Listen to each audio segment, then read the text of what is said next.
So here we are. We're coming into middle end of the first quarter of 2026. Here's a couple of sales trends that I hope that agents are focusing on and thinking about as we get ready to go into the second quarter. The first one is AI's all over the place. You've probably come off of your high of I'm going to automate this. I'm going to have ChatGPT write up my entire sales pitch for me, and all of that's great. I definitely use AI every day myself. But as an agent, somebody who wants to build their business, you got to also be focusing on the human part of what you do. People hire you because of you, not because of how well written your follow up campaign is, not because you're able to post on Instagram and socials 8 times a week. They want to do business with you. And so being able to cut through the noise and having that real human to human interaction is the most valuable thing that you can be doing. And that takes effort, that takes time. And that does take you carving out some time every week to just follow up with somebody in your database, somebody that you want to do business with. You're very fortunate. People do business with who they know, like, and trust. And you already have a group of those people that if you just have a system that you want to reach out to, and don't make it a stupid number. You don't have to say, I'm going to reach out to 20 people this week. Say, I'm going to reach out to one person every day. I just want to reach out to one person every day and have a real live conversation with them. You'll hang up the phone feeling better. They will leave that conversation, and you have no idea the ripple effect that will occur from you having that real conversation with them. You don't know who they're going to run into and who they're going to see later that day or later that week. That because you made that phone call, you broke through the noise, you'll be top of mind, and they will refer you to anybody that's looking to buy or sell a house in the coming weeks. I also love the hot and warm list. Don't sleep on this. A lot of people are like, hey, update your database. It needs to be something that is always up to date. You're always working on it. And while that's true, if you keep those lists of people somewhere that you don't see them every day or that you can't focus on them every day, then they come out of sight and out of mind. My son recently got a car. And when we were shopping for that car, we were looking for that car. I really hadn't seen very many of them in Birmingham, but then for some reason after we bought them, I saw those cars everywhere. You probably have had the same thing happen to you. Well, the same is the case with your hot and warm list.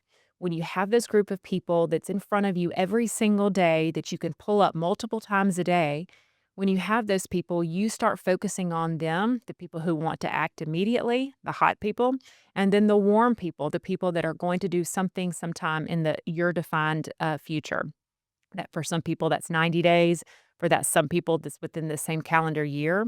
But once you commit those people to paper or a place where you get to see them every day, and then you're able to focus on them, you start noticing the other people comment about housing, or you notice a life event and you go, oh, they might be looking to do something with their housing needs. I can help. It's just funny the way that works. We recognize it when we're buying a car and maybe some of our own shopping patterns, but sometimes that doesn't and disconnects coming over to our business side.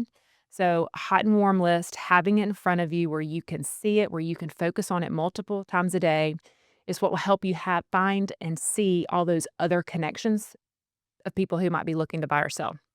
And you'll know this is not an AI generated video because I stutter and pause all the time. Here's my last one. It's by no means new, but it is something that I do think is unbelievably is consistent. I mean, I think it's unbelievably important. See, that's why it's not an AI generated video.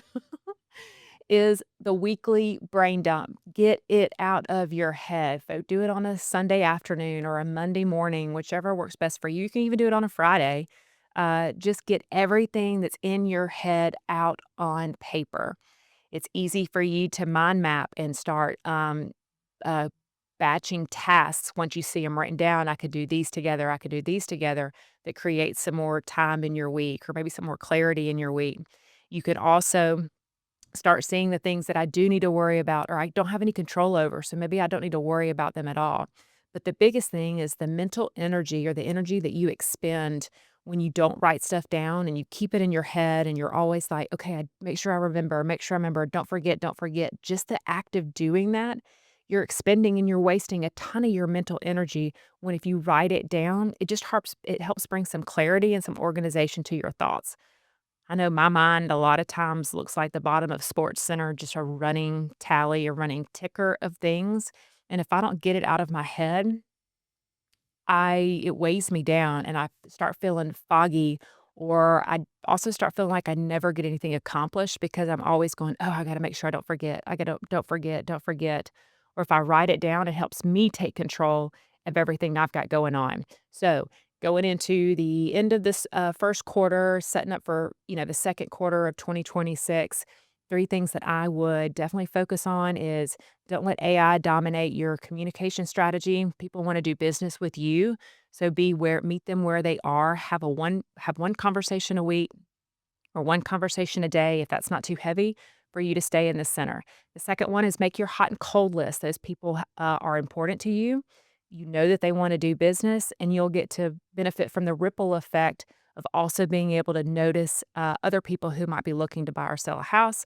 And then my last one is get a brain dump. Get everything that's in your head on a sheet of paper so that you can start making sense of it, start making a plan, and not worry so much about the things you can't control. I think the term top producer is just so loaded. I feel like Anna Marie in your industry, obviously there's like a financial implications of that term and that definition, but do you feel like it's shifted or changed a little bit even in the last few years and looking ahead into 2026? What does top producer mean to you now and how does it compare to maybe what it meant to you 4 or 5 years ago?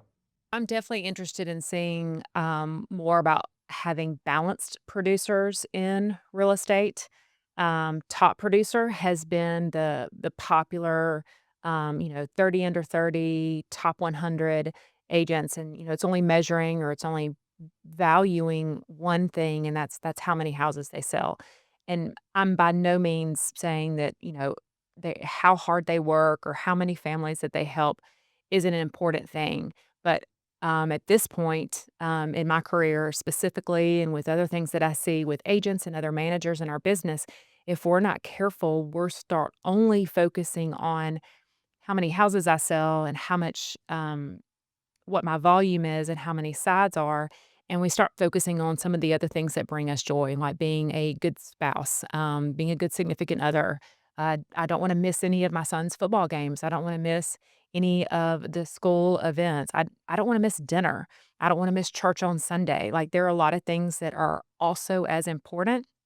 And in real estate agents, a lot of people get in the business because they get to make their own schedule and they want to be in control of their time and they want to spend more time with their family. And if they're not careful, because nobody is setting really good, solid boundaries for them, it turns into I sell real estate. So therefore, I don't have control over my own schedule and I never get to see my family. But they're in control of that. You get to choose what you say yes to and what you say no to.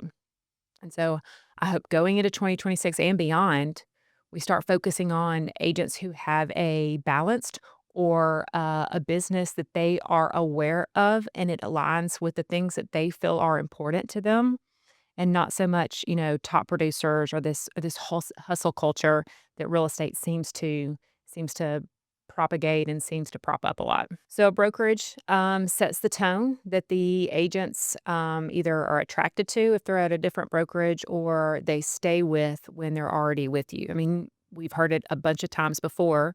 You are the sum of the 5 people you hang around the most, and that's no different in the real estate world. Agents wanna hang around people who are busy, because it's intoxicating, it's something that motivates you and inspires you, and the same thing is the case for brokerage. The broker who's leading that office or leading that team, and you set the tone for that. I listened to a podcast not too long ago and it was talking about being a high capacity female, but I think you could even just choose high capacity leader. And when the podcast first started out, I thought the topic was going to be around how you can do more every week and how you can load up your calendar to be more efficient, or it was going to give some other, efficiency and life hacks. I was surprised listening to the podcast. It talked about how being a high capacity leader was not about being as busy as possible. It was about managing your time and managing yourself in a way that nobody knows exactly how busy you are because you are fully present when you're with them and you're not always looking at your watch or checking your emails when you're having interactions with them and like waiting to go somewhere else or waiting for something else to come up or you're running late for something. That a high capacity leader is able to uh, communicate or be so present with the person that they're with them that they feel like they're the only person they're meeting with that day.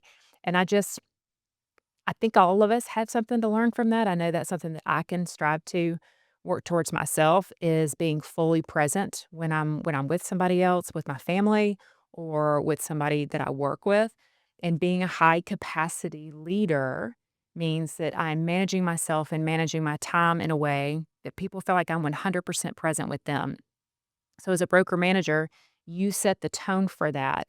And so being able to manage yourself, being able to manage your time, preparing ahead of times for meetings with agents, preparing ahead of time for your weekly business meetings. These are all things that help set the tone for your image that your agents will want to mimic because they will want to follow in your footsteps. This definitely sounds a little bit like your conversation with Major about like leading yourself, right? Like as a broker, like having to model some of those behaviors as a well-rounded broker will translate to being a well-rounded agent, or at least like that could be your hope for what you are expressing as a broker. Is that kind of what I'm hearing? Yeah, I don't know that it means you have to be, all things to all people or well-rounded per se. But it does mean that you need to own the things that you do well and then be willing to ask for help on the things that don't bring you joy or you don't bring well, that you don't do well. For agents, you usually will hire a transaction coordinator or you have office staff that helps you with your paperwork or you hire a professional photographer who takes your photos because you know that you don't take pictures as well as a professional that's doing this every day and it has the time to do the editing behind the scenes to show off the best attributes for the house. But there are agents out there that'll do the things that they don't really excel at because they want to take it all on and they want to have the appearance of being busy, where they can just hand that off to somebody else who does it better. And it frees them up to do the things that they do really well, working with buyers and sellers. On the broker level, your office manager is there to stand in the gap for you. You have other departments that are there to stand in the gap for you. If marketing is not your thing as a broker, you have a marketing department that you can rely on to help stand in that gap, to answer those questions, to be those resources for the agents. You just got to help point them in the right direction. Because I would rather do a help deal doctor, or my strong suit is helping agents write up contracts or business strategy. And so I want to stay in that world. So as a broker manager, knowing what your strong points are and where you excel doesn't mean you necessarily have to focus on the things you don't do well. It just means you need to identify who's on your team that helps you so that you can still be that high capacity leader that you need to be for your agents. And it's easy to say, I know myself, I have a hard time asking for help sometimes. I want to do it all. I want to be it all. I want to have my TGI Friday sash with all my, flair on it where I can do everything really, really well. But I know for myself in 2026, I want to live in the world of the things that bring me joy and bring me energy and be okay handing off and be okay relying on other people to stand up in the place that it's not the things that bring me joy. Doesn't mean I can't do them, but it just doesn't mean they're the things that, make me get out of bed every morning or make me absolutely love what I get to do every day.